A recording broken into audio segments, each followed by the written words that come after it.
And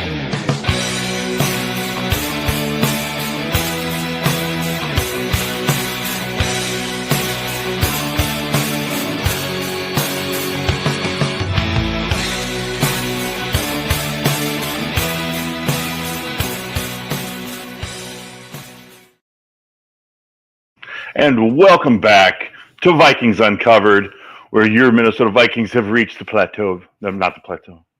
Have reached 9-2, winning record for the season, guaranteed. Here we go. There's 5 games left in the regular season. Some things are going on. Some things we're going to touch on. Last week's game, the upcoming game, stuff in the middle. Just the usual thing we do on Vikings Uncovered. I am the RabbitDad at FFRabbitDad on Twitter or X, on Blue Sky now, giving it a shot. We'll see. So come say hi to me. Check it out. I post stuff sometimes, often enough. Usually fantasy, but right now we're talking Vikings. They're my team. They're our team. Let's get into it. First thing, we're going to just jump on it right off the bat. Elephant in the room, Daniel Jones, new Vikings player, quarterback. He got picked up after he cleared waivers. He'll be on the practice squad to start. And let's get all this stuff out of the way. So there's plenty of options that can happen here. First of all, he's coming in. I think it's primarily to give the Vikings another opportunity at another draft pick, because we sign him. We go through the season. I don't know exactly if there's any kind of like thresholds he needs to meet or whatever, or if they have to activate him after a certain amount of time. Elevate him from the practice squad. But there's a potential of a compensatory draft pick coming the Vikings' way after the season is over if they do not re-sign him and he signs somewhere else. Or they could re-sign him at the end of the year, and he could be the backup to whoever the starting quarterback is next year, which is probably J.J. McCarthy. But it also could be Sam Darnold. I don't know. We'll have to wait and see. It's just there's a lot of stuff to unpack in it. Then there's also the fact that he's on the practice squad. If another team wanted to, they could pull him off the practice squad. They would then have to have him active for at least 3 games. And I don't remember exactly what happens if they don't do that. He probably reverts back to the Vikings practice squad. But yeah, a lot of stuff happening there. We don't need to get into it too much more than that. But Daniel Jones is a Minnesota Viking now. So there we go. Last week's game, Vikings win a butt-puckering 3-point victory, 30-27 in overtime over the Bears. Like I said last week, Bears games get weird in Chicago. It's not just with us; it's with it's any of the divisional teams. So yeah, it was close. That fluke onside kick thing. I mean, it happens. It was the 3rd time a team successfully converted the onside kick in their favor this season. It was just a wonky bounce that just happened to hit Johnny Munt on the leg. Nobody's blaming anybody. It was well played by the Bears. Win in overtime, Vikings win. The time of possession was basically split, 34 minutes for the Bears, 33 for the Vikings. Bears running backs were completely hampered by the Vikings defense, as we all expected. 2.1 yards per carry by the running backs. And I think it was like 3.6 or 7 overall for if you include the wide receivers and Caleb Williams, who also ran the ball. But it was a very successful defensive game, again, with the exception of, they came back late and had a couple drives to tie up the game. But whatever, we won 9-2. The defensive side of the ball to touch more on. I went back just to refresh myself with the game because I feel like Thanksgiving kind of makes the week feel wonky, and I didn't feel like I couldn't remember stuff in these. So I went back and I watched the all 22 from the game, and we know the Vikings blitz a lot, but the fact that they feign the blitz so much as well, it's almost every single play. It looks like the Vikings might be blitzing. And usually they'll have a couple guys come up and look like they're going to blitz. And then as the ball snaps, they may make a step forward and move back. But just disguising the defense so well and so successfully, because the Vikings absolutely can rush the quarterback and stuff the run, as we saw again this week. It's fun to watch. 2 sacks, no, three sacks this last game. 8 TFLs, hit the quarterback 4 times. Like I said, the defense is pressuring. They're getting in there. They're making it hard. And there was those couple of plays where Caleb Williams scrambled around a little bit. That one near the end of the game where he wasted so much time just to get taken down by Grenard after he even got double covered for like 5 full seconds. Like just seeing him like trying to get loose and then all of a sudden pop. And then Williams had nowhere to go. Defense is just doing its thing. I'm loving it. I mean, I'm sure you're all loving it too, because the defense is the reason the Vikings are winning games. Byron Murphy, another nice game. He was doing more than just cover the pass. He had 8 total tackles. He also had 2 tackles for losses, 2 TFLs. Cashman, another six tackles. Harrison Smith had 11 tackles. Dude's everywhere all the time, just like he does, just like Metellus does, Bynum does when he needs to. Van Ginkel. Oh my gosh. Somebody needs to keep track of how many times a player completely changes how a play works. There was so many times where he would get into the backfield and there was a couple of times in particular he got back there and would have batted down a pass had the quarterback thrown it when he meant to, instead of seeing that Gink was there and then had to check back and throw it again, and it was either incomplete or by the time the defense had gotten there to cover up the guy after he got the ball. That one deep play early in the first half where Gink got millimeters away from tipping the ball. He was everywhere. He only has 7 tackles and a sack, but he's everywhere. And it's just, he doesn't get stats all the time, so it doesn't look like he's as much of a pain in the butt of the opposing offense as he actually is. Because there aren't stats for player got back there and kept the quarterback from throwing the ball, or waved in the guy's face, or just was standing in the guy's way so he couldn't quite see it. Andrew Van Ginkel is a blessing and a treat that this town, this football team needs. He's so good. So freaking good. I love Gink. So good. Grenard had a couple sacks. He actually had 6 total tackles, which includes TFLs and sacks. 2 of them were sacks, 4 of them were TFLs. He was just everywhere, again, on the line, doing Grenard things. It's so nice to watch it. There is a person at every aspect of the defense that excels and needs to be accounted for by the offense, by the quarterback when anything's going on. Whenever he's throwing the ball, if he knows he's going to hand it off,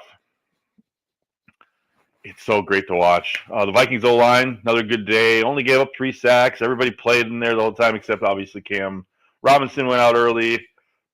Quessenberry came in, did a stand-up job again in relief.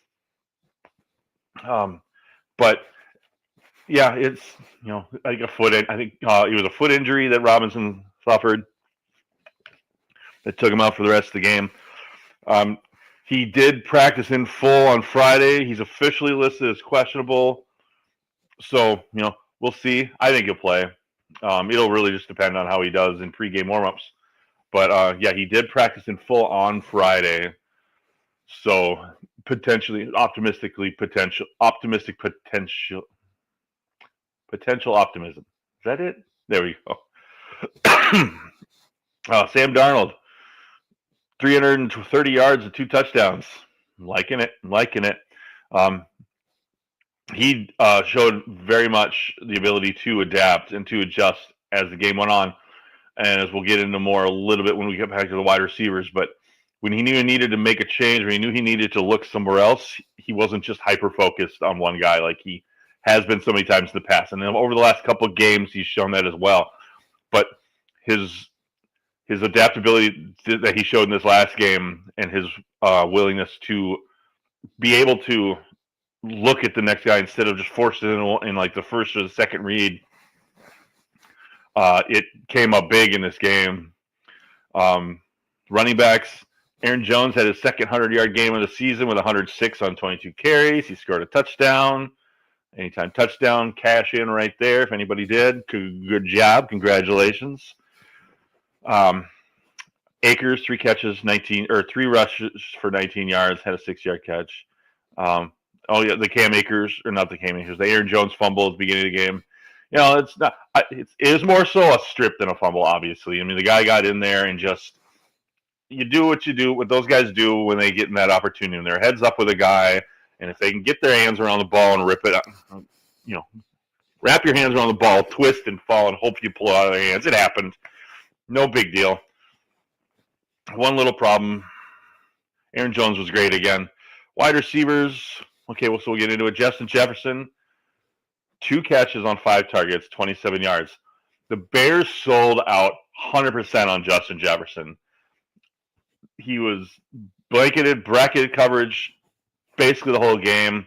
There was a couple late throws that Sam kind of tried to force it in there. One was completion, one was just barely. I mean, could have been a caught. It was a tight window. It was thrown well. Jefferson didn't reel it in. But because of the fact that they locked him down so hard, that's why Jordan Addison had 6 catches for 162 yards and a score. Beautiful. That's what's going to happen when a team sells out. I've said it like 3 or 4 weeks in a row now. Teams are going to sell out on Justin Jefferson, and it's going to open up somebody else or somebody else's to succeed and blow up. Even TJ Hawkinson, 9 targets, 7 catches, 114 yards. It's just, you go ahead and shut down JJ if you can. If you can shut down Jefferson, power to you. Doesn't matter, because then Addison's going to go for 160. Hawkinson's going to go for 100 plus. Naylor could go for like 80 something. Any of the wide receivers, any of the targeted guys can go off. If you're going to try and tie down JJ, it's fine. We've got plenty of other weapons, plenty of other guys in the offense who are going to be able to do stuff. Naylor got back into the scoring column this week with a 5-yard score. Munt, he had 1 catch, 7 yards, fine. He's in there. It's just we're playing the 2 tight end sets again. And obviously Hawkinson, they haven't fully put it back into the game. He had his highest snap count of the year this last week with 68%. So he's finally up over that, well over that 50%. I think he'll get a little bit higher. I don't know if they're going to completely, I don't think they'll go to 80%, 90% snap count. No reason to. There's enough guys on this team to play the tight end. You don't need to, even when you got an elite tight end like Hawkinson. It's nice to have so much depth at every single position. Wide receiver, running back, tight end, there's not a worry. There's always the next guy up, and they're all good.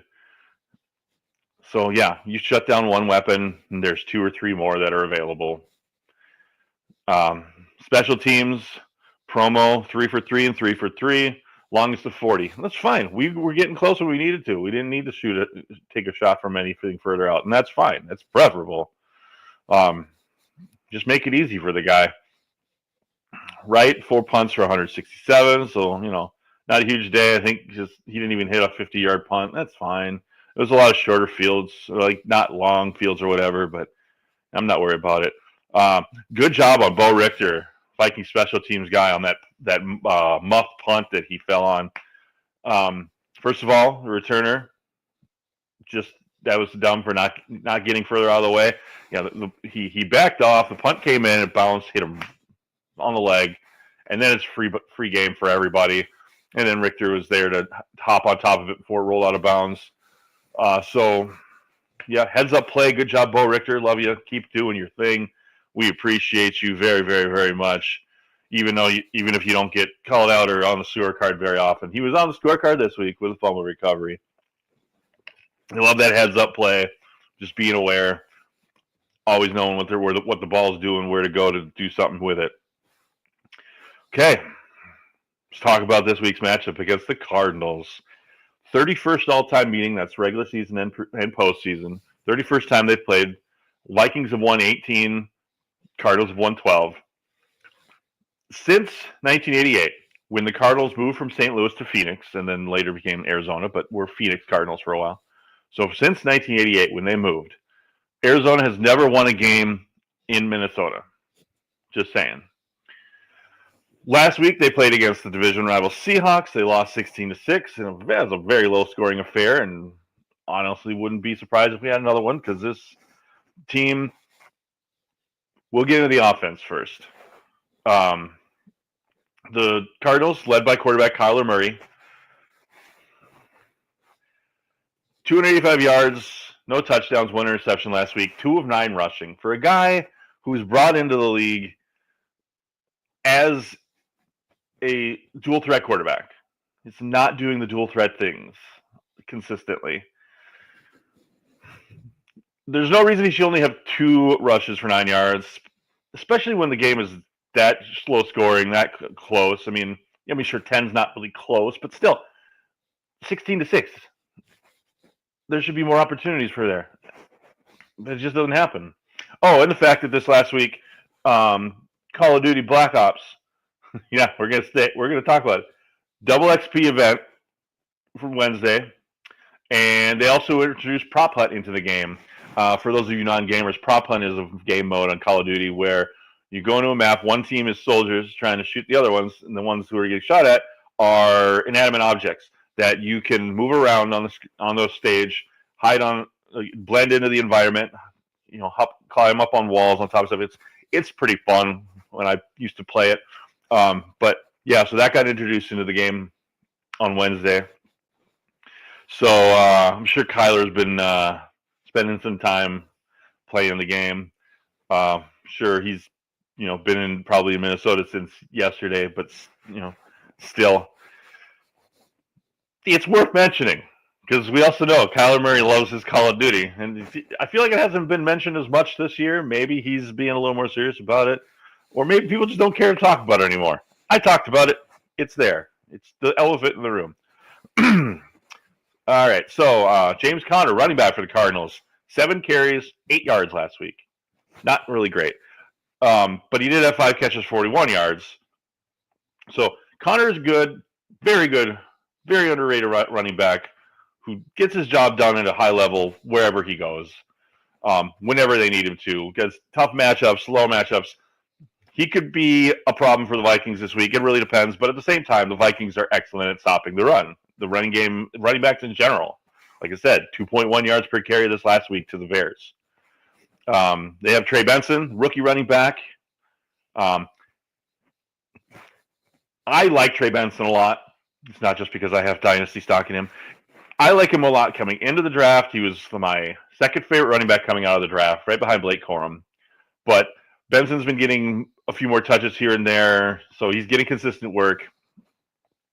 I wouldn't go so far as to say, fantasy play worthy yet, but he's the number 2 guy. He's right there, especially with the other running back, Amari DiMercato, is more of a, if he gets a broken play, it explodes kind of a thing. But he only doesn't get very many, so there's that. They've also got Marvin Harrison Jr. Everybody's heard of him. Everybody heard of Marvin Harrison, his dad, who was a great NFL wide receiver. Harrison, rookie year, hasn't done a lot yet. He's had a couple of boom games. 6 targets, 3 catches, 47 yards last week. Very consistent, but he's got the potential to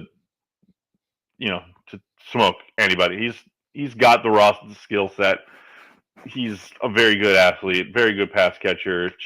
He's just taking a little extra time, I guess, to incorporate his skill set into the pro game. Biggest threat on the offensive side for the Cardinals, Trey McBride, tight end, caught 12 of 15 targets for 133 yards last week. And oddly enough, with all the production he's had, he still has not scored a receiving touchdown on the year. I believe he has 1 or 2 rushing touchdowns, but so there's the potential for a gadget play for them if they get close, if they get down inside the 5. You could see him take a carry. So that's really all I was talk about offensively for the Cardinals. I mean, they've got Michael Wilson, Greg Dortch, find secondary players that, will get some targets here. They're both skilled. They're both young. So it's, it's an offense that's still finding itself completely. On the defensive side of the ball for the Cardinals, they had a nice 5 sacks and 8 TFLs last week. They had an interception. Try and buzz through this because I know I took too long on some of that offensive stuff. They're for the defensive side of the ball, they have given up the 8th highest completion rate on passes. It's 68.64% of their passes are completed. Like I said, 8th highest in the league. They've given up the 12th fewest passing touchdowns. It's at 12, or the 7th fewest, I'm sorry, at 12. And they've given up the 7th or 11th fewest yards per reception at 11.65. They've also given up less than 80 rushing yards in 4 of their last 5 games. So that's pretty telling right there. They do have a nicely well-rounded offense and or defense, that could cause problems. 16 points given up last week to Seattle. They've had some other low-scoring affairs. Guys we got to watch out for. Budda Baker. If you follow NFL in any way, shape, or form, you've heard the name Budda Baker. 6-time All-Pro, 6-time Pro Bowler, 3-time All-Pro, 100-plus tackles in 5 of 7 seasons, including this one already. He's at 108 for the year. Dude's on the fast track to a very good career, potentially Hall of Fame career, and he's going to be the biggest thorn that the Vikings need to avoid in that bush of brambles. I don't mean that as a disrespect. Nobody wants to walk through a bush of brambles or attempt to navigate that, but we're going to have to do it this week. The Vikings are. Budda Baker is going to be the toughest part of that defense. Zaven Collins, 4 sacks this year, 3 in the last 3 weeks. Last week, 2 weeks before that. He's having a solid season. He's their second guy in sacks. He's also only missed 1 game since his rookie year. So resilient guy, plays hard, works even harder. Just another guy that's going to be messing stuff up for the Vikings defensively and causing problems for the running game and a lot. And on the passing game, obviously, he's already got 4 sacks in the year. Another player I want to highlight, Garrett Williams. He's a sophomore, so he's second year. He's been a solid defender. He's already got 2 interceptions. He's knocked down 6 other passes over the course of the game or the course of the year. Missed a couple games, but he started in all the 9 games he's been active in. Just a well-rounded, in general, a jack of all trades kind of cornerback who could cause some issues for whoever he's covering, whether it's Jefferson, or whether it's Hawkinson, whether it's Addison, anybody, Naylor, whatever. Just a guy that could cause an issue or two for the Vikings passing game. But like I said before, we've got so many weapons in the passing game, and Aaron Jones and Cam Akers are doing their thing in the backfield. I'm feeling good about this game. I really, really am. So now we'll dip into the negative injury report. Josh Oliver didn't practice all week. He's going to be out again. Safety, Jay Ward, just another depth guy for us, also out. He's got an elbow thing. We talked about Cam Robinson a little bit earlier.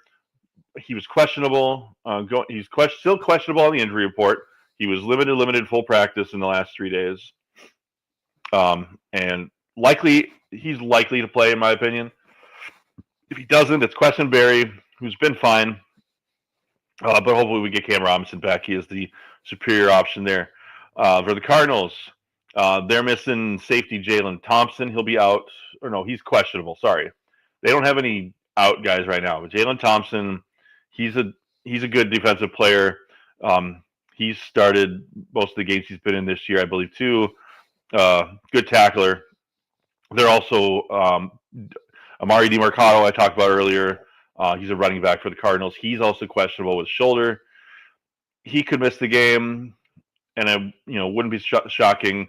The best potential he has for the team is, like I said, he's got the ability that if he could take if he gets the ball on a broken play, it could be 60 yards to the house, and we'll never see him again. Both because he outran everybody and because they just don't use him again the rest of the game. It's how it is. Absolute dart throw in the NFL or even for fantasy, but it's possible. Betting lines for the game. Vikings are the money line favorite. Minus 190 on them, plus 155 on the Cardinals. If you wanted to go that way, I don't think it's going to happen. So it's also the Vikings are minus 3.5, which makes them 3.5-point favorites. So feels like it should be a little bit more, in my opinion. I don't know. I mean, I think they are looking at the fact that the Cardinals' defense has been strong. Really tough against the pass in general, but I feel like that should be wider. So I definitely would be taking the 3.5 from the Vikings because I think this is at least a touchdown game by the end of it. The over-under is 45.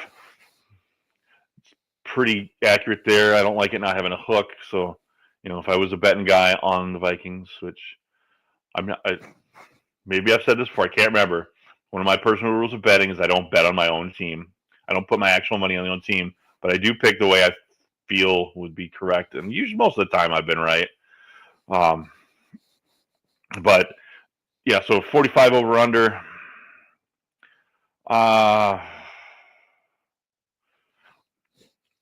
He was over last week. He was under the week 4. I think it's going to be under. It's going to be real close.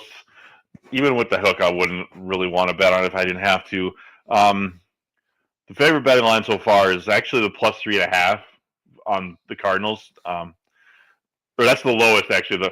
Pretty much everything is like 80+% on the Vikings to win, 80% on the over, 90% on but it's only 63% of the money is on, or the bets are on the plus 3.5 for the Cardinals. So that, it's not enough for them to swing it, but I don't think it's going to be that close. I don't. I really, really don't. I think the Vikings are going to win by at least a touchdown.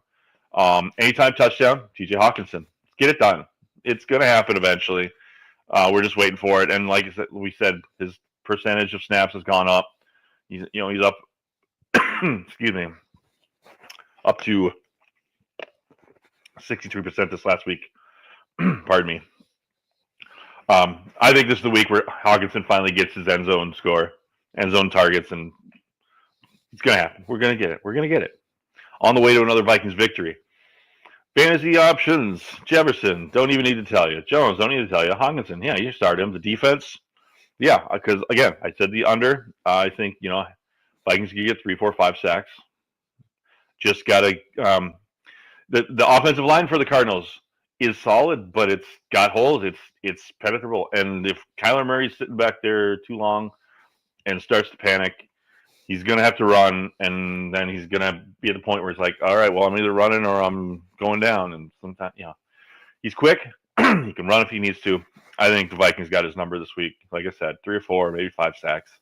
So I like the Vikings defense for fantasy. Connor, not loving it, but if you got him in fantasy, you're starting him. He's one of the guys that's gotten you this far. McBride, you have to start. Harrison, I think you still start him because Vikings are still giving up a whole lot of yards in the passing game. So he's worth a shot. Well, he's worth more than a shot. I know I'm starting him in the 2 places I have him in fantasy. Dart throw, you could, Darnold, yeah, I mean, he's been fine. I basically did a coin flip between him and Tua, and I picked Tua, and it might not look that great, but it might be the best pick there. But yeah, so Darnold, you could give a shot for fantasy. Addison, again, I'm not all starting him, even based on that 162 yards that he had last week. But he's on the higher end of giving it a shot. And then Promo, Vikings kicker.